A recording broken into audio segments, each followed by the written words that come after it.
So last video में हमने characteristics of good money तक कवर किया. The next topic that we have to study is functions of money. What are the several different functions that we can perform using money. Now आपको पता है कि money is fundamentally a medium of exchange. तो जो सबसे पहला function होगा वो क्या होगा? एक्सचेंज का. और बाकी सारे फंक्शंस जो होंगे वो भी एक्सचेंज से ही किसी न किसी तरह क्या होंगे? रिलेटेड होंगे. So functions of money is primarily the function of exchange and other functions which are related in one or the other way with the process of exchange. Money के जो फंक्शंस हैं वो मुख्य तौर पे एक्सचेंज का काम है या फिर वो सारे काम है जो किसी न किसी तरह एक्सचेंज के प्रोसेस से, एक्सचेंज के चीजों से जुड़ा हुआ हो. फंक्शंस ऑफ मनी को समझने के लिए will categorise it into 3 different categories: primary function, secondary function and contingent function. Primary का मतलब होता है जो सबसे पहले जो आप काम करते हो. जैसे if you come to college, आप सिर्फ पढ़ाई तो नहीं करते. You get ready for your college, you make your lunch, your school bag, your routine, all of that. You come to the college, you go to the canteen, you go to the office, you go to your teachers, you talk among your friends. ये सारे multiple actions हैं जो आप क्या कर रहे हैं? College आने पे परफॉर्म कर रहे हैं. लेकिन अगर आपसे पूछा जाता है कि आप कॉलेज क्यों जाते हो, व्हाट डू यू से? आप पढ़ाई करने जाते हैं.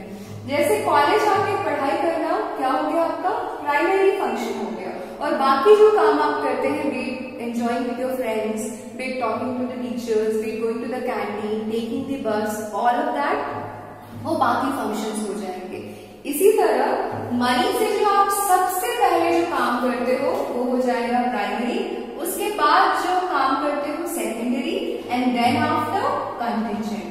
प्राइमरी फंक्शन में सबसे पहला काम क्या होगा? Medium of exchange. सबसे पहले आप मनी को किस तरह से यूज करते हो? एक्सचेंज के लिए. दूसरा जो फंक्शन है वो क्या हो जाएगा? Measure of value.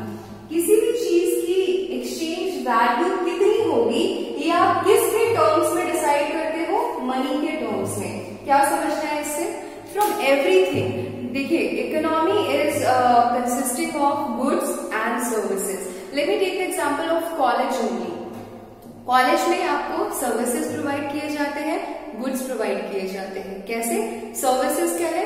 जो आपको लेक्चर्स प्रोवाइड किए जा रहे हैं from all the teachers is a service that you being provided. जो आपको ट्रांसपोर्टेशन प्रोवाइड किया जा रहा है वो क्या है?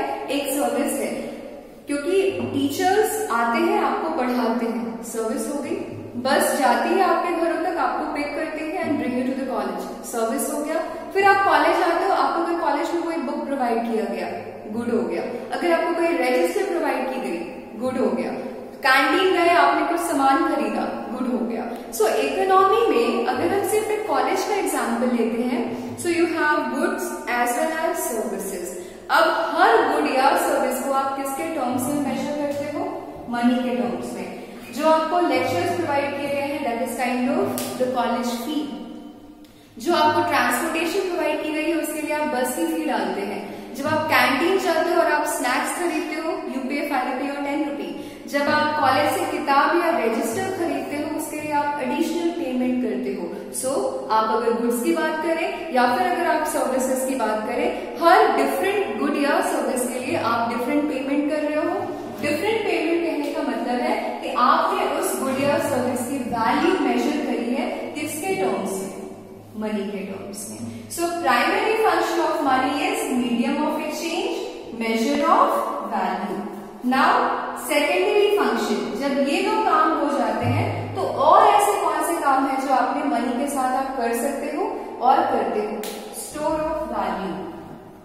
स्टोर ऑफ वैल्यू आपको पता है क्या होता है? किसी चीज को आप कितने लंबे समय तक रख सकते हो, that is store of value. Now अगर आपके पास मनी है तो आप उसको रख देंगे और आप जब चाहे, जितना चाहे एक्सचेंज करके कोई भी सामान ले सकते हैं. Will talk about the example of vegetables. आप एक दिन में पूरे महीने की सब्जी खरीद के नहीं लाते हो, लेकिन अगर मान लीजिए आपके बॉन्डिंग आपने करके रखा है, आपने बजट बना के रखा है कि 500 rupees is for your vegetables, तो क्या ऐसा है कि 500 को लेके जाओगे इकट्ठे एक ही दिन सारी सब्जियां लेके आ जाओगे? नो, आप क्या करोगे, 500 रख दोगे, किसी दिन 100 रुपए लेके गए, किसी दिन 50, किसी दिन 20, थ्रू आउट द मंथ जब आपने जितनी जरूरत होगी आप उतने पैसे लेके जाओगे और मीडियम ऑफ एक्सचेंज उस पैसे को यूज करते हुए वेजिटेबल्स आपको मिल जाते हैं। अब एक तरह से इसको आप कैसे कह सकते हो कि आपने 500 के बराबर की सब्जियों को क्या करके रख लिया है, स्टोर करके रख लिया है।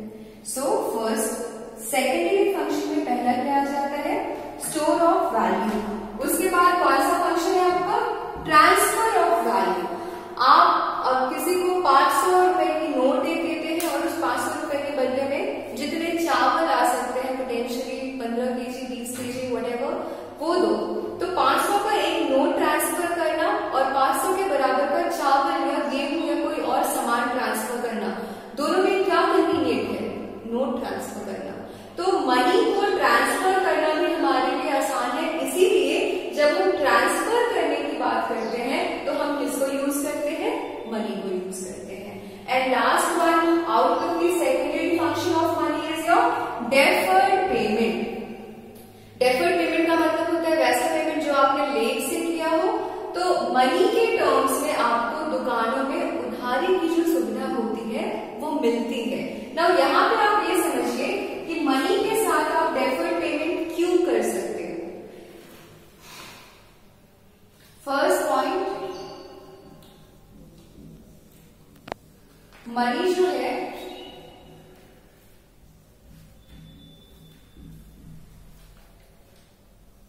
अननोन नीड्स को भी पूरा कर सकता है। कैसे? पहले तो अननोन नीड क्या हो गया, आप घर से कॉलेज के लिए आए, यू टुक 50 रुपीज कि okay this will be your for canteen food and pen और कॉपी और समथिंग लिखना है। तो यहाँ पे पेन खरीदना, कॉपी खरीदना और स्नैक्स खरीदना ये नोन है, ये आपने पहले से प्लान करके रखा है। लेकिन आप घर से आ रहे थे अपने व्हीकल में, तो स्कूटी में कोई प्रॉब्लम आ गई, ना you have to go to the mechanic. Mechanic के पास जाना कैसी जरूरत हो गई आपकी, अननोन नीड हो गई। लेकिन आपने जो यहाँ 50 रुपीज लिया, जिससे आपने पर्सपेक्टिव प्लानिंग करके रखा था कि आप पेन खरीदोगे, कॉपी खरीदोगे, स्नैक्स खरीदोगे, इसी 50 रुपीज को आप यूज करके मैकेनिक के पास अपनी स्कूटी भी क्या कर सकते हो, सही करवा सकते हो। मतलब मनी के पास क्या पोटेंशियल है, known as well as unknown, दोनों नीड्स को ये क्या करता है, फुलफिल कर रहा है।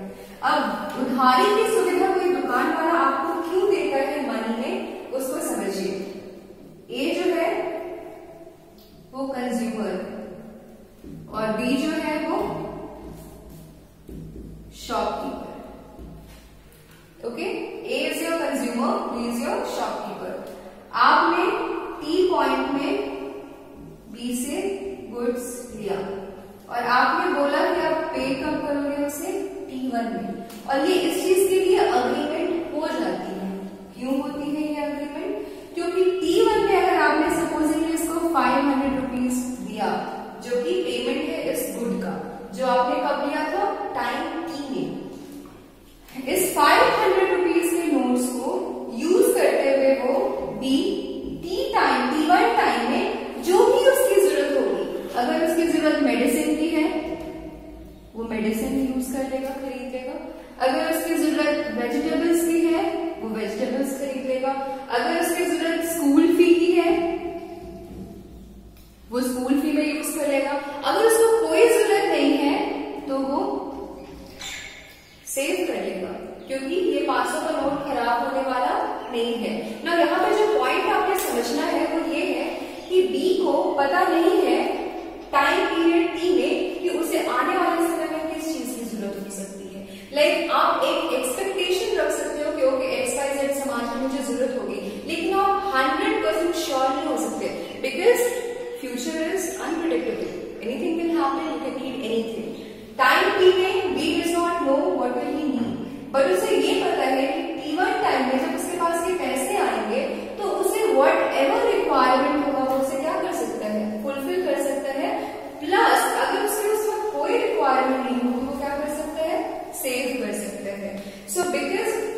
मनी जो है हमारे नोन अननोन दोनों नीड्स को पूरा कर सकता है, इसीलिए सेकेंडरी फंक्शन का लास्ट फंक्शन क्या हो जाता है, डेफर्ड पेमेंट। दो चीजें ध्यान में रखिए, डेफर्ड पेमेंट क्या है, टाइम लैग के बाद जो आप पेमेंट कर रहे हो, कंजम्पशन टी में, पेमेंट T1 में।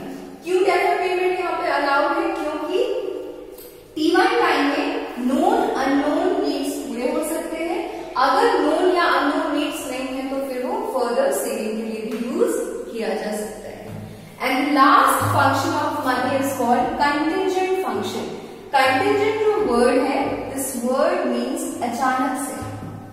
सो जो बात हम यहाँ पे कर रहे हैं कि मनी अचानक से हमारी किसी जरूरत को पूरा कर सकती है, उसी को हम क्या बोलते हैं, contingent function. Money can fulfil any known और unknown needs of people. Why, क्यों ऐसा कर सकते हैं, क्योंकि money can perform the contingent function due to two characteristics. दो ऐसे कैरेक्टरिस्टिक्स हैं मनी में जो उसको कंटिंजेंट फंक्शन परफॉर्म करने के लिए अलाउ करते हैं, and the two characteristics are liquidity. Liquidity कहने से हमें क्या समझना है, easy flow. What do we have to understand, easy flow.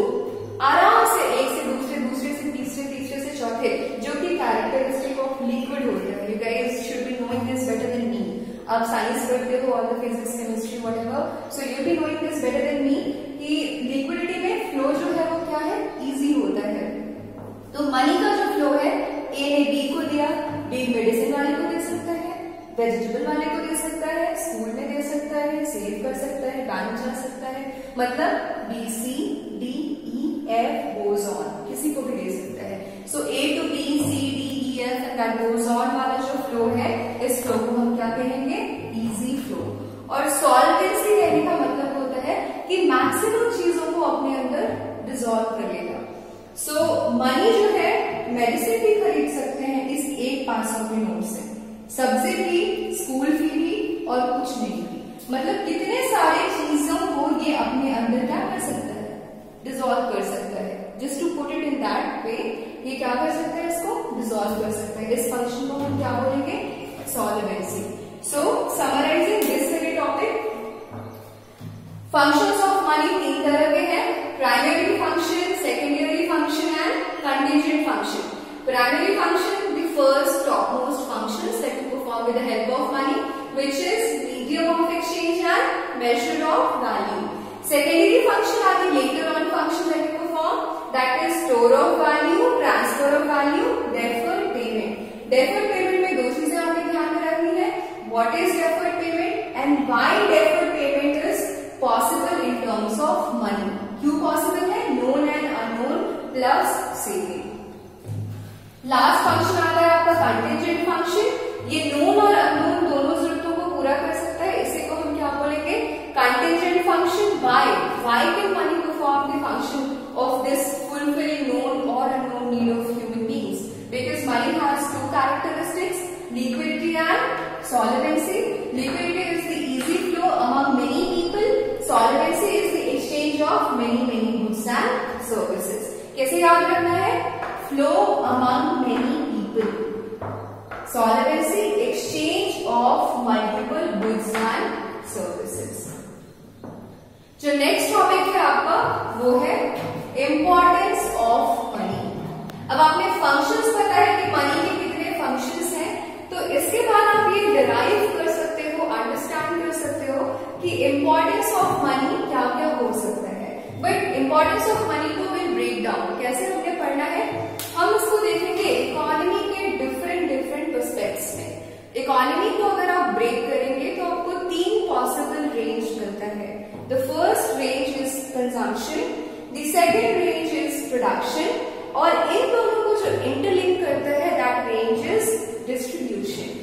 हम कंजम्पशन करना चाहते हैं, कोई और प्रोडक्शन कर रहा है, और इस प्रोडक्शन को कंजम्पशन बनाने के लिए बीच में एक चैनलिंग की जाती है, उस चैनलिंग को हम क्या कहते हैं, डिस्ट्रीब्यूशन।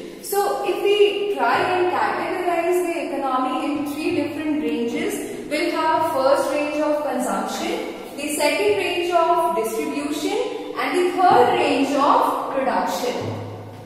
कंजम्पशन कौन करेगा, कंज्यूमर।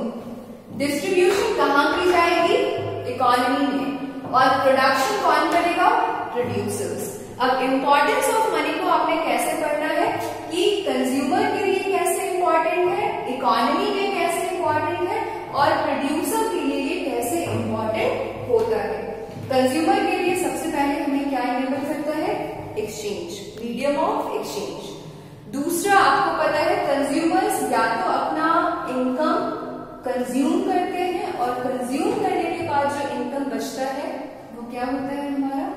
सेविंग। सेविंग हम किसके टर्म्स में करते हैं? मनी के टर्म्स में। और लास्ट हमें ये कौन सी चीज की फैसिलिटी प्रोवाइड करता है? Deferred payment. So why is money important for a consumer? Because money enables the consumer to perform exchange. Money enables the consumer to save. Money also enables the consumer to perform deferred payment, जिसके मदद से क्या होगा? अगर आपके पास time being के लिए पैसे नहीं है तो भी आपका कंजम्पशन हिंडर नहीं होता, तो भी आपका कंजम्पशन रुकता नहीं है। हिंडर का मतलब होता है रुक जाना। So these are the three importance of money for a consumer: exchange, saving and deferred payment. Producer के लिए क्या होगा? सबसे पहला एक्सचेंज होगा। आप कंजम्पशन के लिए एक्सचेंज करते हो, वो प्रोडक्शन के लिए एक्सचेंज करेगा। मतलब क्या चीज? Raw materials. अब कंज्यूमर सेविंग करता है, प्रोड्यूसर इन्वेस्टमेंट करता है। किसके टर्म्स में करेगा? मनी के टर्म्स में करेगा। और last but not the least, deferred payment. जब एक घर में हाउस होल्ड लेवल पे आपको उधारी की जरूरत हो सकती है, जहां पे मैक्सिमम 5 या बहुत ज्यादा तो 10 लोगों की एक गृहस्थी होती है, वहां पे अगर हमें डेफर्ड पेमेंट की जरूरत हो सकती है तो प्रोडक्शन तो ऑफ कोर्स लार्ज स्केल पे होता है या स्मॉल स्केल पे जो प्रोडक्शन होता है वो भी हाउस होल्ड से बड़ा होता है लेवल उसका, तो वहां पे भी हमें किस चीज की जरूरत होगी? डेफर्ड पेमेंट की। So how is money important for a producer? It is a medium of exchange, it enables investment, it helps in deferred payment. अब कंजम्पशन एंड प्रोडक्शन को इंटरट्वाइन करने वाली, जोड़ने वाली जो लिंक होती है वो क्या है? डिस्ट्रीब्यूशन। डिस्ट्रीब्यूशन कहाँ की जाती है? इकोनॉमी में। Consumers are the part of economy, producers are the part of economy. अब इकोनॉमी में क्या क्या दिक्कतें थी जिसको मनी ने सॉल्व किया? That will be the importance of money. सबसे पहले जो बार्टर की डिफिकल्टीज थी, जो आपने पढ़ी है 5 डिफिकल्टीज बार्टर की, वो सब हमारे इकोनॉमी में खत्म हो गई। क्यों? क्योंकि हमने किसे यूज करना शुरू कर दिया? मनी को। So first importance of money in terms of the whole economy is it removes the difficulties of barter. Second जो काम है वो क्या होता है? Distribution of rewards among factor of production. Factor of production को मैंने, आप देखोगे मैंने पूरा ब्लॉक में लिखा है, सारे कैपिटल में लिखे हैं। क्यों? क्योंकि फैक्टर ऑफ प्रोडक्शन का एक नया कंसेप्ट है जो शायद आप फेमिलियर ना हो। किसी भी इकोनॉमिक एक्टिविटी में आपको 4 फंडामेंटल चीजों की जरूरत होती है: लैंड, लेबर, कैपिटल, एंटरप्रेन्योर। इन चारों को आप क्या कहते हो? Factors of production. आपको एक जमीन चाहिए जहां पे आप बिल्डिंग बनाओगे, क्योंकि चाहे आपने बेकरी बनाना है, आपने कॉलेज बनाना है, आपने मेडिकेशन के लिए दुकान खोलनी है, हॉस्पिटल बनाना है, स्कूल बनाना है, घर बनाना है, हॉस्टल बनाने हैं, आपको क्या चाहिए? जमीन और मकान। So first is land. उसको बनाने के लिए क्या चाहिए? लेबर। लेबर और लैंड आपको कब मिलेगा? जब आपके पास पैसे होंगे, दैट इज कैपिटल। और जमीन, लेबर और पैसे अपने आप इकट्ठा नहीं होते। एक तीसरा इंसान चाहिए या ग्रुप ऑफ पीपल चाहिए जो इन तीनों फैक्टर्स को इकट्ठा करता है और वर्क टू फोर्स करता है, मतलब काम में लगाता है। उसको क्या बोलते हैं? एंटरप्रेन्योर। सो इन सारे फैक्टर्स ऑफ प्रोडक्शन को, जो कि है लैंड, लेबर, कैपिटल, एंटरप्रेन्योर, उनके कामों के बदले में जो रिवॉर्ड दिया जाता है वो किसके टर्म्स में दिया जाता है? मनी के टर्म्स में। लैंड को दिया जाता है रेंट, लेबर को दिया जाता है वेज, कैपिटल को दिया जाता है इंटरेस्ट और एंटरप्रेन्योर को दिया जाता है प्रॉफिट। अब ये चारों चीजें जब मनी के टर्म्स में दी गई तो आगे चल के यही चारों चीजों की टोटल वैल्यू हमारी किस चीज की वैल्यू होती है? National income. तो जब आपने सबको मनी के टर्म्स में पे करा है तो आपके नेशनल इनकम का कैलकुलेशन क्या हो जाएगा, इजी हो जाएगा। इसको कैसे एक बार और आपको ब्रेक डाउन करना है।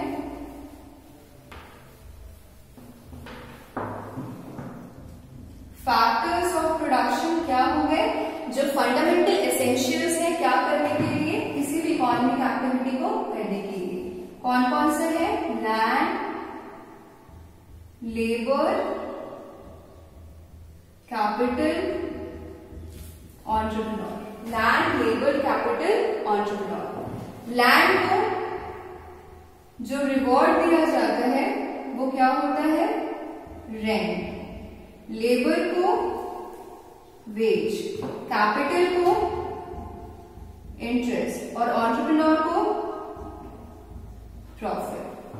अब मैं आपको क्या कह रही कि इंपॉर्टेंस ऑफ मनी डिस्ट्रीब्यूशन का क्या है, ये रिवॉर्ड का डिस्ट्रीब्यूशन है, इसे भी मिल रहा, इसे भी मिल रहा, इसे भी और इसे भी। So this is a distribution of reward that is happening. ये डिस्ट्रीब्यूशन आप किसके टर्म्स में कर रहे हो, मनी के टर्म्स में। कैसे समझोगे कि क्यों मनी के टर्म्स में करना हमारे लिए आसान है या बेहतर है। अगर इस रिवॉर्ड को आपने मनी के टर्म्स में किया तो मान लीजिए रेंट आपने दिया 10 रुपए, टोटल रेंट जो इकोनॉमी में दी गई वो 10 रुपए है, टोटल वेज जो दी गई वो 20 रुपए है, टोटल इंटरेस्ट जो दिया गया वो 50 रुपए है और टोटल प्रॉफिट जो जनरेट हुआ वो 20 रुपए है। अब सबको जो भी रिवॉर्ड आप मनी के टर्म्स में दे रहे हो, इसका कैलकुलेशन क्या है, कन्वीनियंट है। 10 plus 20 plus 50 plus 20, you can get a number। लेकिन अगर मनी के टर्म्स में ना करके आप किसी और टर्म्स में इस रिवॉर्ड का डिस्ट्रीब्यूशन करते, जैसे कि रेंट के बदले आपने दिया 5 kg वेजिटेबल्स, वेज के रूप में आपने दिया 50 रुपीज, इंटरेस्ट के रूप में आपने दे दिया 1 काउ और प्रॉफिट के रूप में आपने दे दिया 10 kg वीट। यहां पे भी रिवॉर्ड्स मिल रहे लोगों को, लेकिन क्या इसका टोटल करना पॉसिबल है, नहीं है। You can not add 5 kg vegetable plus 50 rupees plus 1 cow plus 10 kg wheat. ये वैल्यू क्या आएगी, कोई वैल्यू नहीं आएगी। ये क्या हो जाएगा 30, 80, 20, 100। तो ये 100 जो है ये आपका 100 क्या हो गया, नेशनल इनकम। तो नेशनल इनकम के कैलकुलेशन में मनी क्या कर रहा है, हेल्प कर रहा है। और इस सिनेरियो में ये केस 1 है, ये केस 2 है। 1 में मनी है, 2 में could be anything। Case 1 is good, case 1 is convenient for the economy, case 2 is not convenient for the economy. So, importance of money can be for consumers, for the economy and for the production. Consumers, medium of exchange, saving, deferred payment. Producers, medium of exchange, investment, deferred payment. Distribution, removes the barter of difficulties of barter. Then after helps in the distribution of rewards among the factor of production। factor of production ये 4 है, इनको मिलने वाले rewards इन नाम से जाने जाते हैं। एंड लास्ट, चूंकि रिवॉर्ड्स आप मनी के टर्म में दे रहे हो, एडिशन कन्वीनियंट हो जाता है, तो आपको नेशनल इनकम की जो फाइनल वैल्यू है वो मिलना क्या हो जाएगा, आसान हो जाएगा। अभी के वीडियो में इतना ही। So study these topics and you will continue further.